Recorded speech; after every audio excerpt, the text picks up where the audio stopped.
Hello guys, नमस्कार दोस्तों। आज एक बहुत ही इंटरेस्टिंग टॉपिक लेकर आया हूँ आप लोगों के सामने, जो कि है न्यू शिक्षा इम्प्लीमेंटेशन को लेके। देखिए, यहाँ पे हमारा जो पहले की शिक्षा नीति थी, जिसको हम ओल्ड एकेडमिक स्ट्रक्चर भी बोल सकते हैं, ठीक है। तो ये थी 10+2, यानी कहने का मतलब है हम 10वीं तक फुल्ली प्रेशर में, और 11वीं तक भी हम लोगों को बहुत ज़्यादा 11वीं तक 12वीं तक एक 10वीं तक के जनरल थे, और उसके बाद दो एक्सट्रीम में हमें बांट दिए जाते थे, जैसे कि साइंस, कॉमर्स और आर्ट्स। इन तीनों में बांट दिए जाते थे। और अब जो नई शिक्षा संस्कृति जो पाठ्यक्रम आने वाला है, इसके अंतर्गत मेनली हमें 5+3+3+4 के रूप में डिवाइड किया गया है, ठीक है। ये कैसे, हम आपको बताता हूँ। अब तक जैसे कि मैंने बताया, पहली बार चेंज हुआ था 1968 में, एंड उसके बाद 1966 में, एंड अब 2020 में। कहने का मतलब ये है कि जो शिक्षा संस्कृति हमारी, जो बच्चे को, हम लोग के बच्चों को, या हमें, हम सब 1986 एजुकेशन सिस्टम के तहत पढ़ते आ रहे हैं, और अब ये चेंज करके 5+3+3+4 के रूप में डिवाइड कर दिया गया है। एक बार 1986 में चेंज किया था, उसके बाद 92 में किया था, 1992 में किया था, लेकिन उसमें थोड़ा सा चेंज किया था, जो कि वो भी उस समय 10+2 ही रखा गया। लेकिन अब जो NEP, जिसको न्यू एजुकेशन सिस्टम बोलते हैं, अब ये कर दिया है 5+3+4। अब इसका आप लोगों को ये समझ में नहीं आ रहा होगा 5+3+4 क्या है, तो मैं बताता हूँ आप लोगों को ये 5+3+4 क्या है। Look at this, friend. This is the I draw a chart, जिसपे इसी के तहत हम समझेंगे कैसे हमारी ये नई शिक्षा जो है, ये बच्चों को भविष्य में दी जाएगी। 2022 तक ये इम्प्लीमेंट किया जाएगा। अभी लॉकडाउन है, इसी वजह से अभी इसको इम्प्लीमेंट नहीं किया जा रहा है। तो देखते हैं, ये जो कस्तूरी रंजन जी हैं, ये पहले इसरो के चेयरमैन रह चुके हैं। तो इन्हीं के देख रेख में ये जो शिक्षा है, ये बदलाव किए गए हैं। ये बदलाव प्रत्येक स्टेट के, प्रत्येक ज़िले के जगह जगह जाकर पूछताछ करके, मतलब इन्वेस्टिगेशन करने के बाद ही इसको लागू किया जाना है। अभी मतलब कि ये पूरा रूपरेखा तैयार की गई है, अभी लागू नहीं किया है, लेकिन लागू होगा ये शिक्षा संस्कृति इतनी बेहतर है कि आने वाले पीढ़ी को बहुत ही, मतलब शिक्षा कारगर होगी। उनको केवल किताबी कीड़ा ही नहीं बनाया जाएगा, उनको एक अच्छे से शिक्षा दी जाएगी, उसके साथ हर चीज़ का एक प्रैक्टिकल नॉलेज दिया जाएगा। तो हम पहले पढ़ते थे, अभी जो मतलब ये जो शिक्षा थी, जो एजुकेशन सिस्टम थी, वो MHRD के अंतर्गत दी जाती थी, जिसको हम बोलते हैं ministry of human resource development. लेकिन अब इसको बना दिया गया है मिनिस्ट्री ऑफ एजुकेशन पे, ठीक है। अब ये काम कैसे करेगा? तो पहले 10+2 था, जो ये 10+2 था, ये बिल्कुल काम करता था कि हमें 10वीं तक हिंदी, मैथ, इंग्लिश ये सब पढ़ाए जाते थे, और 500 के एग्ज़ाम्स होते थे। और उसके बाद 10वीं के बाद हमको ये किया जाता था कि यहाँ पर आपको 3 भाग में विभाजित कर दिया जाता था। लेकिन अब यहाँ पे 5+3+3+4 है, ये एक बोल सकते हैं अद्भुत प्रकार की शिक्षा दी जाएगी जो विदेशों में दी जाती है। तो इसको मैंने देखा है फंडा फाउंडेशन कोर्स इसको बोला जाएगा। यहाँ पर एग्ज़ाम बिल्कुल नहीं होंगे। जो बच्चे होंगे वो छोटे होते हैं, जो बिल्कुल बच्चे होते हैं। अभी जो बहाली हुई है हमारी शिक्षा जो गाँव में वो शिक्षा इन्हीं के अंतर्गत ध्यान में मद्देनज़र रखते हुए वो बहाली की जा रही है। तो पहले जो शुरुआती होगा उसमें बच्चों को भेजा जाएगा गाँव के आंगनबाड़ी में भेजा जाएगा, ठीक है? आंगनबाड़ी आंगनबाड़ी में भेजा जाएगा और उसके बाद 3 साल तक बच्चों को उसी में बस खेलने के दौरान ही उसको एक अच्छी शिक्षा देने के लिए प्रेरित किया जाएगा। जैसे कि हमारे अभी बच्चों को भेजा जाता है तो वो जो समझते हैं कि मुझे किसी मॉडर्न टाइप में वो भेज रहे हैं, लेकिन उस समय उनको ये दिखाया जाएगा कि आपको खेलने खिलाने के लिए हम आंगनवाड़ी केंद्र में बुला रहे हैं, लेकिन उसी के अंतर्गत उसको एक नए तरीके से मतलब पढ़ाने के तरीके से उसको झुकाया जाएगा, मतलब उसको प्रेरित किया जाएगा। देन अभी उसको उन लोगों का एग्ज़ाम नहीं होगा, जो आंगनवाड़ी में जाएंगे छोटे बच्चे बबुआ जिसको बोलते हैं, वो उनको एग्ज़ाम नहीं देना होगा पहले 5 साल तक। इसीलिए आप देख रहे हैं यहाँ 5 लिखा हुआ है ना, ये कहने का मतलब पहले 5 साल तक उनको आंगनबाड़ी में ही रखा जाएगा, 3 साल तक खिलाया जाएगा, उसको प्राइमरी शिक्षा दी जाएगी, पहला दूसरा, इसमें एग्ज़ाम नहीं होगा।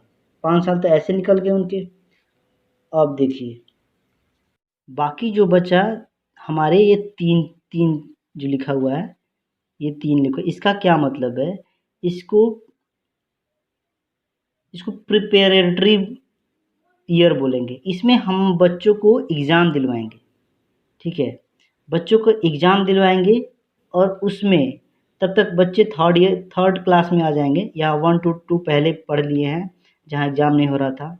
उन लोगों को बस ABCD और मतलब कहानी वगैरह वगैरह पढ़ा और खेल में पढ़ा उढ़ा के उसको मतलब बस 1 to 100 टेबल थोड़ी बहुत वो सिखाया जाएगा। उसके बाद यहाँ बट एग्ज़ाम नहीं होगा।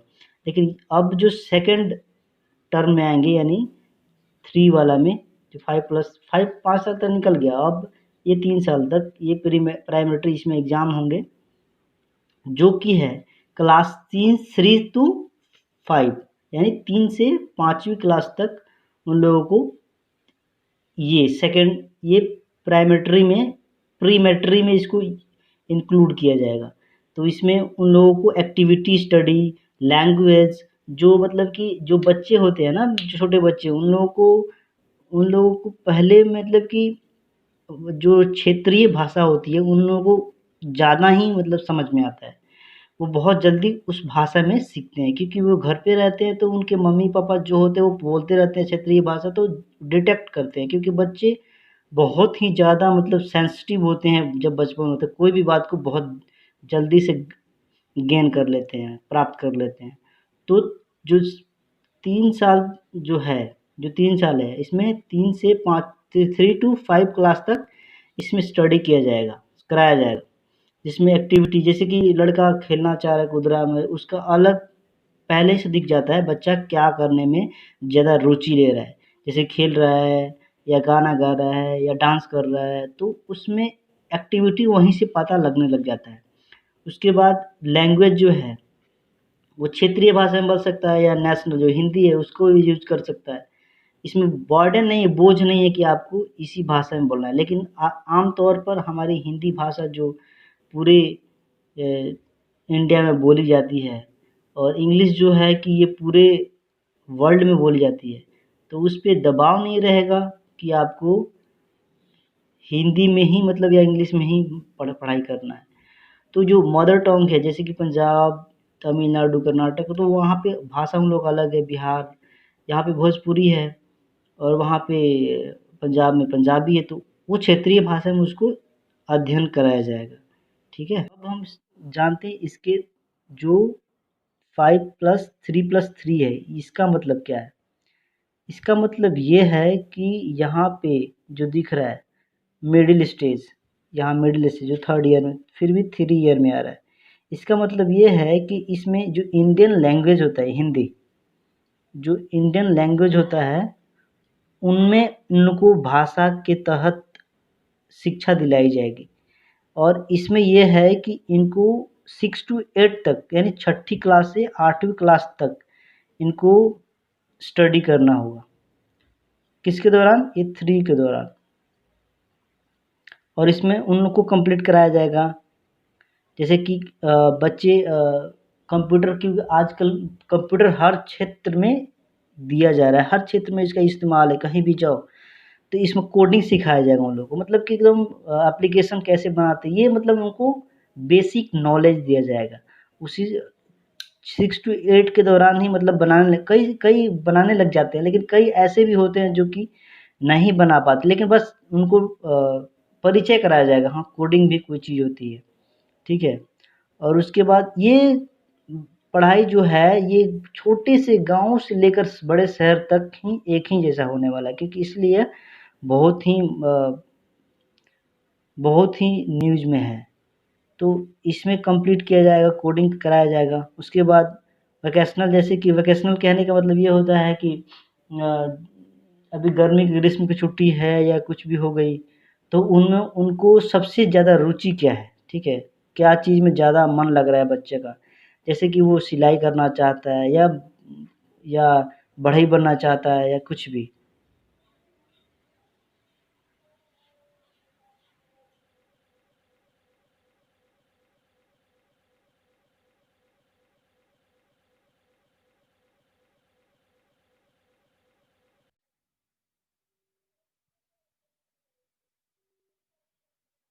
बनना चाहते हैं या जो भी हो, तो वो मतलब कि इस वोकेशनल कोर्स में उन लोगों को कराया जाएगा, ठीक है। और यहाँ पर मैथ है, साइंस है, आर्ट्स है, इसमें सभी को स्टडी दिलाया जाएगा, ठीक है। ये हिंदी लैंग्वेज जो इंडियन भाषा है। उसके बाद हम जो 4 दिया हुआ है यहाँ पे, इसका मतलब समझते हैं। तो ये सेकेंडरी स्टेज हो गया।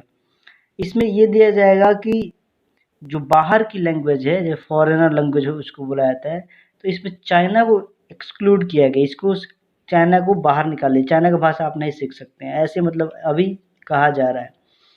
तो लेकिन ये होना चाहिए, क्योंकि चाइना में ज़रूरी थोड़ी है कि मतलब कि वहाँ पे जाकर बच्चा अपना काम नहीं करेगा, या अगर कोई ज़रूरत हो तो वो यहाँ पे आ भी सकता है, या ज़रूरत हो तो उसकी भाषा भी सीखने से यहाँ के बच्चों का दिमाग में ये फिट होगा, वहाँ की भाषा समझने लग जाएंगे। जो अभी जो वार हो रहा है तो उनकी भाषा सीखेंगे तो बेहतर होगा।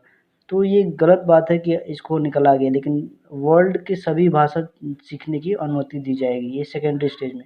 यहाँ पे सेमेस्टर टाइप के अब एग्ज़ाम ले जाएंगे। इसका अब पहले होता था 10वीं के बाद 12वीं 3 स्टेज में बांट दिया जाता था, लेकिन वो अब नहीं होगा। अब ऐसा होगा कि कोई भी स्ट्रीम चूज़ सकते हैं, कोई भी आप, जैसे कि नो स्ट्रीम है, कोई भी स्ट्रीम से जैसे कि सब्जेक्ट चूज़ करते हैं। जैसे कि हमको मैथ पढ़ने का मन है, हिंदी या हिस्ट्री या पॉलिटिक्स या फिजिक्स, केमिस्ट्री सब मिला के कहीं कैसे मतलब मिला के अपना 5 अपना पढ़ाई कर सकते हैं। नहीं है कि ऐसा नहीं है कि मतलब कि आप कॉमर्स ले लिए तो कॉमर्स की पढ़ाई करनी है, साइंस ले लिए तो साइंस की पढ़ाई करनी है। ये ऐसा कोई बाउंड नहीं रहेगा, और बाउंड से छुटकारा पा लिए हैं हमने। तो मतलब कि जैसे कि मैं साइंस लिया था और मुझे हिस्ट्री पढ़ने का मन था, तो मैं हिस्ट्री नहीं पढ़ सकता था। लेकिन अब ऐसा नहीं है, मैं साइंस भी पढ़ सकता हूँ और हिस्ट्री भी पढ़ सकता हूँ। तो ऐसा है। तो मल्टीपल लैंग्वेज भी आप पढ़ सकते हैं। जो पहले था कि आपको बुक का अध्ययन पे ज़्यादा जोर दिया था, लेकिन अब ये है क्रिटिकल थिंकिंग क्या है आपका, बच्चा क्या करना चाहता है, इस पे जोर दिया जाएगा। अब सेमेस्टर होगा 9 to 12, जो 8 सेमेस्टर होगा, उसी के अंतर्गत आपको एक क्रेडिट बैंक में जैसे कि क्रेडिट कार्ड मिलता है, उसमें पैसे डाल देते हैं, उसी प्रकार आपको क्रेडिट दिया जाएगा और आप में एक क्रेडिट दिया जाएगा और उसी के अंतर्गत आपको मार्क्स मिलेगा और वो मार्क्स आपके क्रेडिट कार्ड में जुड़ जाएगा। ठीक है, वो जुड़ने के बाद अगर उसके बाद मैं अभी जो बाकी है, अब आप समझ रहे हैं कि हम ग्रेजुएशन नहीं कर पाएंगे, लेकिन ग्रेजुएशन भी करना है, उसका भी अलग तरीका है, मैं अगली वीडियो में बनाऊंगा। धन्यवाद।